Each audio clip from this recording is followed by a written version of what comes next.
this and many other issues, Republican Governor Mike DeWine of Ohio. Governor, first, congrats on the Buckeyes. We have a lot of coronavirus and vaccine news to get to. Very happy about that. That's great news. One small light for you there. I have to begin by asking about what's going on in your party right now in the Electoral College vote count on Wednesday, including a number of House Republicans from Ohio, and I'm not sure what Senator Portman's going to do. Republican Senator Ben Sasse of Nebraska says the president and his allies, by fomenting this effort to vote against Joe Biden's legitimate win, he says they're, quote, pointing a loaded gun at the heart of legitimate self-government. Do you agree? Jake, I think we need to put this in kind of historical perspective. First of all, the framers of our Constitution set up a system that has worked, and it's worked exceedingly well. We do this well.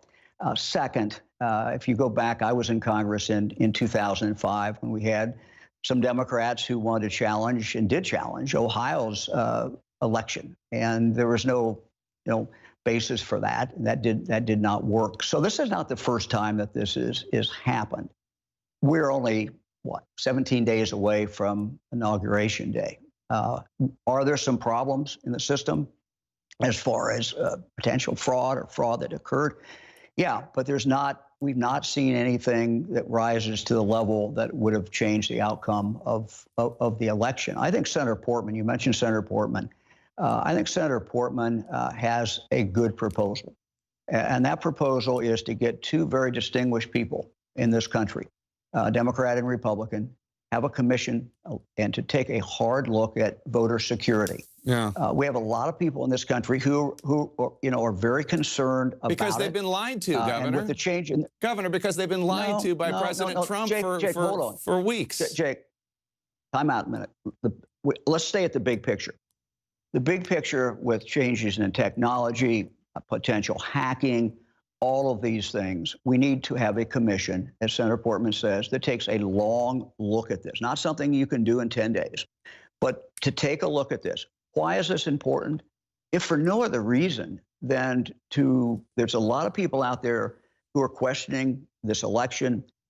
People need to have confidence in the system. And if you put together a bipartisan commission, that I think for the long run is something that really should take place. So, but Governor, here's the thing. First of all, in 2004, 2005, that was a handful of Democrats. It was an effort that was completely disavowed by Senator John Kerry, who had just lost the election. There were not big numbers about this. Where the president or the Democrat in that case was not calling for an overturning of the election. I'm not excusing those votes, but you cannot even remotely compare it. Look, you were one of the first Republican office holders to acknowledge the reality of Joe Biden's win. There are Republican senators. Don't forget me, Mitt Romney, Ben Sasse, others. There are Republican senators who say that people in your party are doing real, lasting damage to American democracy by fully embracing these dangerous conspiracy theories. Whatever Blue Ribbon Commission you and Portman want to set up, that's fine. I don't care. But this isn't about actual allegations of legitimate fraud. This is about fomenting lies in order to undermine the democracy. It's very different. Jake, you can make that point, but I'll go back to my point, and I think it's valid as well. And what's valid about it is that we have a lot of people in this country who are questioning this election. That's a problem. But why? Us. Why? Why do you think they are? Why? Look, you can go through why. The question for us is, what do we do about it? And what we need to do about it is to again, get some very well-respected people from both parties. Take a look at this. Now, I'm not saying they take a year to do it, but take a look at this and see, how are elections being run? Look, I'm biased, but I think Frank LaRose, who's our Secretary of State and our Ohio system, and former Secretary of States in Ohio, Democrat and Republican, have done a phenomenal job. I think Ohio does it very well. For example, when we do mail ballots, we've done this for a number of years, we have verification based on these mail ballots. I think Ohio sets a very high bar, and that's what we're used to dealing with in the state of Ohio. And I think, frankly, that should be the bar across the country. So I'm not saying other states don't do it well, but I'm saying we have to restore confidence in the people in this process. You can go through and talk about why we have this. The reality is it's not healthy in our system for that many people to think the system's not working. Well, I want to turn to COVID, but let me just make 2 points. Yeah, one is I'd like to, because that's what I work on every day. The why is important, because the why is that President Trump and his minions, I'm not including you, and I'm not including Portman, but President Trump and his minions have been lying to people for weeks now about this election. And because of that, these people have been lied to. They now have concerns. So that's the reason. And the solution is they should stop lying. The second point is whatever blue ribbon, whatever. It's not that simple. It is that simple. There are some let me just finish my second point. That people can have. Okay. The second point is whatever blue ribbon commission is formed, and whatever they conclude, President Trump will attack them the same way that he has attacked every single Republican who has stood up for election integrity, whether it is the governor of Arizona or the governor of Georgia or the commissioner of Philadelphia, who's a Republican, or the Maricopa County Board of Canvassers. I could go on and on. But let's turn to COVID, because I know that's what you're focused on. Well, let me say one more thing then.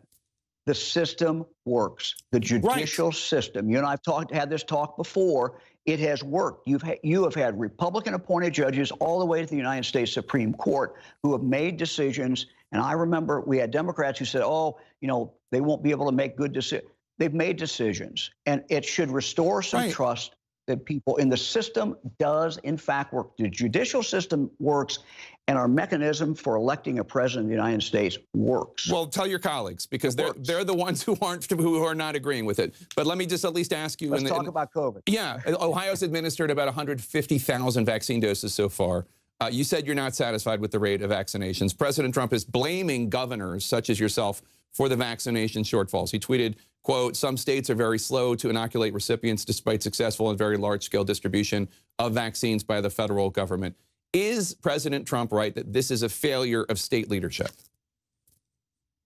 Jake, first of all, we have to have, and I said this last week in a press conference, every one of us, from the governor all the way through, everybody has to have a sense of urgency of getting these shots out, because they are lifesavers. And anytime you have the vaccine sitting on a shelf and not out, we have a problem. And I made that point to everyone in the state of Ohio last week. Look, we're doing pretty well in Ohio. We've got today, I just looked at the numbers, I think it's 160,000, it's 161,000 we're going to report today, shots that have been done. We made a decision to go after the places and the people who are the most vulnerable. Over half the people who've died in Ohio have died in nursing homes. As of today, as of the close of business last night, 61% of our nursing homes had the first shot. And so we're very happy about that. Another week we'll be at 80. Another week after that, we should be basically done with the first round of our shots in nursing homes. We are also going to move within the next few weeks, starting probably at the age of 80, and then working down very quickly through that, because if you take people 65 and over, it is the vast majority of deaths that we have seen. And so we have a moral imperative to move just as quickly as we can. And what I've told the people of Ohio, and I told our team, is, look, we cannot control how much vaccine is coming to Ohio every week, but we have an obligation to get that vaccine out. Right, get it into arms. To get it in arms just as quick as we can. And things are picking up in Ohio, and we're moving. What do you need from the federal government that they're not doing right now? Look, I'm very happy with the bill. Look, could we use more money? Sure, we can always use more money, but the bill is very, very helpful. We in Ohio, I've told everybody, look, let's don't worry about what we can't control. Let's worry about what we can control. And what we can control is what we do with this vaccine when it comes in, how we prioritize it, how we get it in people's arms. And we've got healthcare workers out there who are working every day to get this done. We've got the pharmacy companies, Walgreens, for example, CVS, doing a phenomenal job in our nursing homes. So we gotta stay at it. We want to get our kids back in school. Yeah. We've also prioritized our kids, and we hope by March 1 to have every kid back in school in the state of Ohio. You just heard the Surgeon General say he's concerned that 60% of Ohio nursing home workers have elected to not get vaccinated. That's frankly a terrifying statistic, given the loss of life we've seen in nursing homes, which you just noted. You said you're not going to mandate vaccinations. But do you think nursing homes and other health institutions should require their employees? Look, that's up to them. But I think, Jake, this is an education. What we've seen is, and I'm the one who came up with the number, and I said, look, this is what we're seeing. And my guess is, frankly, Ohio isn't much different than any other state. That the first round we're seeing, only about 40% of the employees at nursing homes are taking the shots. Now, they're going to get another chance. We're going to come back again as we come back to give the second shot to the people who got it the first time. They're going to get a chance again, and I urge them, and I'll make this plea right now to anybody who works in a nursing home. You are there working very hard. You have a risk, but also the people in that nursing home have a risk. And this shot does work, and it is in fact very, very safe. And what we've seen, Jake, is that the nursing homes that have come up with a good education plan before the person had to make the decision, do they get a shot or not, they're seeing their compliance rate go up significantly from that 40%. So this is a work in progress. I just wanted to put that 40% number out there because it's what we're seeing, and it is, as you say, alarming, as the Surgeon General said, and we've got to improve it. Yeah, absolutely. Governor DeWine, we'll have you back to talk more about the progress you're making with the fight against COVID. Thanks for your time today. Appreciate it. Thanks, Jake.